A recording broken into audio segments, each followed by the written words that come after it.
Welcome, curious minds, to another deep dive. Today, we're embarking on a journey into some really ancient wisdom. We're looking at a selection of profound verses from the 10th section of the Theragāthā. It's known as the Dasanipato, that's the Book of the Tens. Our mission, well, it's to distill these rich poetic insights from early Buddhist tradition. We want to give you a kind of shortcut to understanding these timeless truths. Things like nature's cycles, human aspiration, the path to liberation, and, the real essence of wisdom itself. Exactly. And this isn't just about dusty old texts, right? These are, well, they feel like the direct voices of enlightened monks. They're sharing their lived experiences, their profound understanding. It gives us this unique window into their world and reveals the universal challenges they were grappling with. Yeah, challenges that still feel very relevant. Absolutely. Struggles that, remarkably, resonate deeply with our own pursuit of meaning and understanding today. Okay, so let's start by just immersing ourselves in the natural world that really shaped these verses. It's a world deeply connected to rhythm and renewal. The first few verses, 527 through 529, they paint such a vivid picture. You hear about trees shedding their leaves, but it's not about decay. It's like a prelude to bearing fruit. They are described as shining like embers, this inner glow. Interesting imagery. Yeah, and it talks about this pleasant, temperate season. There's even a specific mention of the Rohi River and people crossing it. It really evokes this sense of vibrant new beginnings. And what's fascinating is how quickly that natural imagery pivots, right? It goes straight to the human experience. These verses introduce asaya. We can translate that as maybe aspiration or hope. Aspiration, okay. And verse 530 highlights this not just as some fleeting wish, but as a really powerful, fundamental driving force. It's essential for farmers, cultivating fields, planting seeds, but it's just as essential for merchants sailing the seas looking for wealth. So aspiration here isn't just about worldly gain.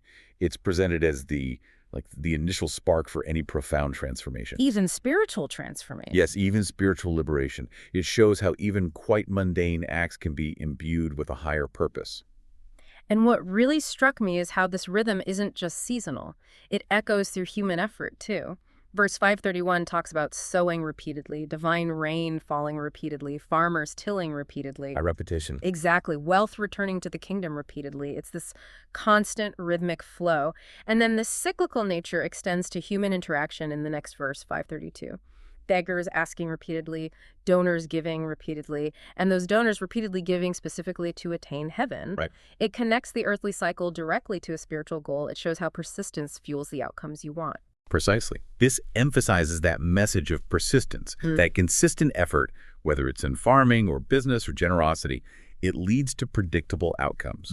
It beautifully links these earthly endeavors to spiritual rewards. It shows a clear understanding that action and outcome are, they're interconnected, even across different realms of existence. It's a foundational idea. You sow what you hope to reap, both materially and spiritually. Okay, so moving on from these pervasive cycles, we shift our focus a bit to figures of profound wisdom and this concept of lineage. Verse 533 speaks of a wise hero or one of great wisdom. The term is Buddhipanyo, and it says this person brings merit not just to themselves, but to 7 generations of their family. How does wisdom do that? Why wisdom specifically creating such a lasting legacy? Well, that really sets the stage for understanding the Buddha's own lineage, which is detailed in the next couple of verses, 534, 535. We learn about his father, Suttanta, and his mother, Maya. And what's really quite poignant is the verse detailing how Maya, after carrying the Bodhisattva, the Buddha to be, enjoyed divine pleasures in heaven after she passed away. Wow. It's not just a biographical footnote. It highlights the profound purity and, the accumulated merit of someone connected to such an enlightened lineage. It shows how that connection can elevate your status, even in the afterlife. But then the definition of lineage itself gets this really fascinating twist in verse 536. There's this remarkable dialogue. The Buddha's son proclaims, "I am the Buddha's son." And then he addresses Saka, who's the king of the gods, as his father's father, grandfather, essentially. But then he immediately adds, "By Dhamma, you are my ancestor." Yes, that's the key part. It just transcends biology, doesn't it? It redefines what family truly means. Absolutely. What's truly illuminating there is the profound emphasis on the Dhamma of the Buddha's teachings as the ultimate, the foundational bond. This establishes a spiritual ancestry that goes way beyond conventional family ties. It indicates that the true lineage for an enlightened being is through shared understanding and practice of the path. A spiritual connection as the strongest kinship.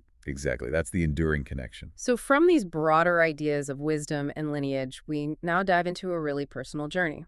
This is with Kara di Thoreau. His verses 537 to 546 speak so powerfully about the allure and the purpose of solitude. He just states it plainly.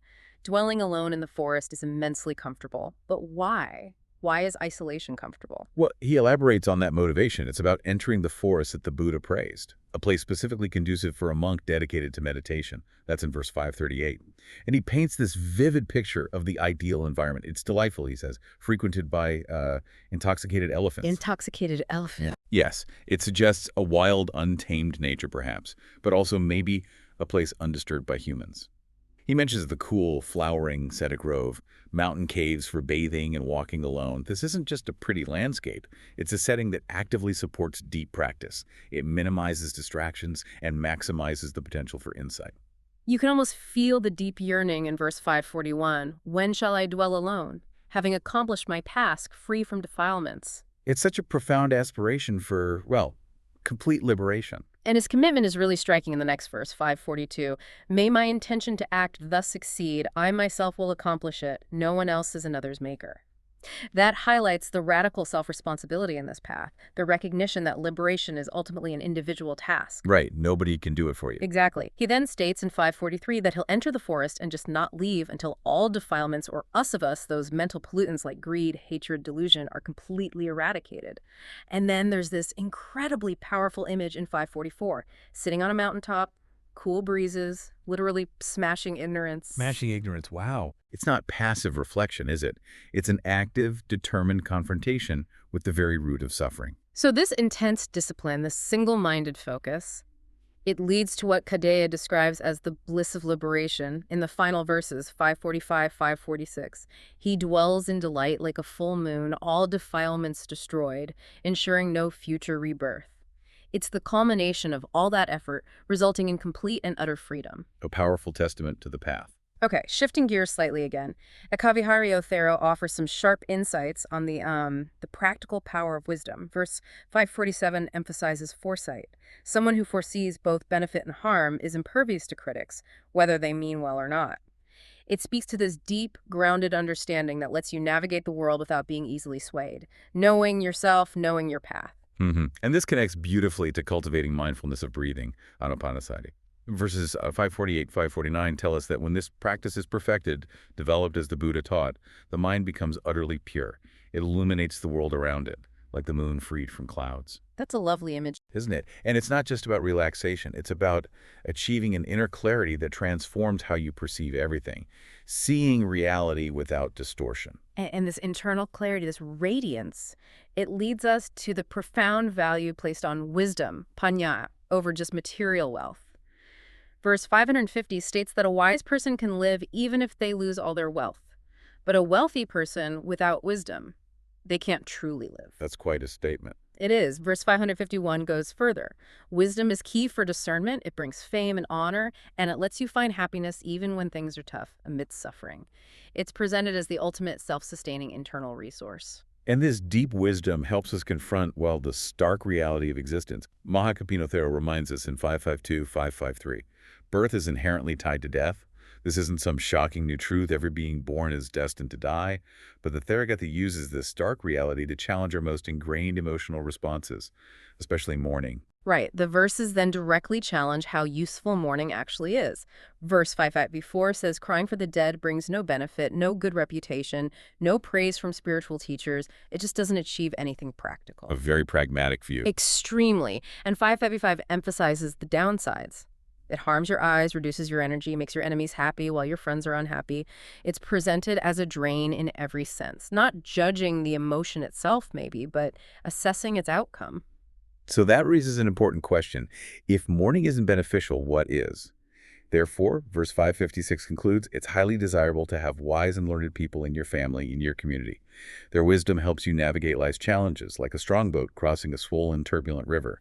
It emphasizes the crucial role of practical, guiding wisdom within your circle, a beacon in troubled times. Now let's delve into a truly inspiring personal story. Kuppantaka Thera's journey of transformation. His initial struggle, described in verses 557 558, paints this picture of deep dejection. He calls himself slow. Yes, dull even. Right, initially despised, even sent away by his own brother. Even when he was allowed back in the monastery, he felt profoundly dejected, just unable to make any progress. It sounds quite hopeless initially, but what's truly remarkable here is the Buddha's direct, compassionate intervention. Verses 559, 560 describe how the Buddha personally came, touched Kuppantaka's head, and led him back into the monastery grounds. Then he gave him a simple task. Focus on this foot-wiping cloth. Just that. A foot-wiping cloth. Yes, a humble object, but it became the focus point. It was this profoundly significant act of guidance. It showed the Buddha's belief in everyone's potential, no matter how they seem at first. And this simple act, plus the Buddha's words, it sparked a profound internal shift. Verses 561, 562 tell us Kuppantaka became devoted to the teaching, he developed concentration, he achieved the highest goal, he gained knowledge of past lives, the divine eye, that ability to see beyond ordinary vision. Extraordinary abilities. And the three knowledges, insight into past lives, karma and rebirth, and crucially, the eradication of all mental defilements. He completely fulfilled the Buddha's teaching. And a combination is just astounding. Verse 563 shows his advanced spiritual powers. He could create thousands of duplicates himself in a mango grove. Thousands, wow. It's not just some magic trick, it's a demonstration of achieved mastery over mind and form, a testament to what's possible through deep practice. His respectful meeting with the Buddha afterwards, having achieved liberation, illustrates the profound end of his journey. Verses 564, 565 cover that. He became, as verse 566 says, a recipient of offerings, a field of merit for humanity. This whole story just powerfully emphasizes perseverance, the transformative power of compassionate, direct guidance. And the incredible potential within everyone. Exactly, no matter the initial struggles. From that really inspiring transformation, we move to something quite different. A very stark, almost unflinching description of the physical body. This comes from Kappa-thero in verses 567, 570. It's depicted as, well, a mass of impurities, pus, blood, stench bound by tendons and bones, plastered with flesh, covered in skin. Why such a direct, almost unromantic view of something we often cherish? Well, this seemingly harsh description has a really profound philosophical point. Verse 571 states clearly, this body is constantly decaying, it's destined for death. Verses 572, 574 explain further. It's shrouded in ignorance, bound by defilements, entangled by cravings, and ultimately driven by karma. It's presented as this transient, conditioned vessel, subject to the cycles of existence. The purpose isn't really to disgust you, but to help cultivate a clear, realistic perception, free from attachment. And the contrast is immediately drawn in verse 575, those blind fools who cling to this impermanent body. They only multiply suffering and ensure future rebirth. It's a very clear warning about the consequences of attachment. So if clinging multiplies suffering, what's the alternative? Verse 576 gives the answer. Those who reject the body not through self-harm, but through detachment, non-identification, like a snake casting off its old skin is the image used. They abandon the roots of existence and achieve nirvana, freedom from defilements. It's a really strong call for detachment from the physical form and its fleeting nature. And following this, Upasanavagantaputta and Gautama Theros provide very practical guidelines for monastic life, specific practices for purification and liberation. Right. So if the body is impermanent and attachment causes suffering, how does one live in a way that reflects that truth? What's the actual practical discipline prescribed for a monk aiming for this liberation? Verses 577 through 586 detail that precise conduct. Seeking quiet forest dwellings for meditation, wearing simple robes often made from discarded scraps, humbly going for alms food, carefully guarding the senses, cultivating contentment with very little, humility, avoiding gossip. It's all in there. Mindfulness in eating too, right? Yes, mindfulness in eating and the steady cultivation of tranquility and insight meditation. The unwavering commitment is to persistent effort. Keep going till all those defilements are eradicated and nirvana is attained. It's a highly disciplined, focused path designed to systematically purify the mind. It sounds incredibly comprehensive, but you mentioned Gautama Thero adds even more layers to what is fitting for a monk, samachasapayapa. What are those deeper aspects of this spiritual training? Yes, Gautama Thero's verses 587 to 596 systematically list these elements. It's quite detailed. It means understanding your own purpose and the teachings clearly. Having good spiritual friends, kalyamitada. Showing profound respect for teachers, the Buddha, the Dhamma, and the Sangha, the community. It includes maintaining a pure livelihood, developing mental stability, upholding proper ethical conduct, and diligently cultivating these key perceptions: impermanence, non-self, impurity, and detachment from the world. So it's both behavior and internal cultivation. Exactly. It culminates in the systematic development of all the mental tools and insights. Things like the factors of enlightenment, Buddhist, the bases of power, Itipadani. These are specific mental qualities that lead to deep insight and liberation. Plus, the spiritual faculties and powers, and the complete map of the Noble Eightfold Path. The ultimate goal always is abandoning craving and all defilements to live in complete, unburdened liberation achieved through this holistic training. Wow, what an incredible breadth of insights we've managed to cover just in these verses. From the real practicalities of everyday existence and spiritual discipline, all the way to the most profound philosophical truths about the nature of self and the ultimate path to liberation. It's a truly holistic view of a life dedicated to wisdom, built on these sharp observations of nature and human behavior. It really is. And as you reflect on these ancient verses, even though they mostly describe a monastic path, they repeatedly emphasize wisdom, aspiration, and this conscious choice of what to value. So maybe a final thought to leave you with is, what does it mean for you and your own life today?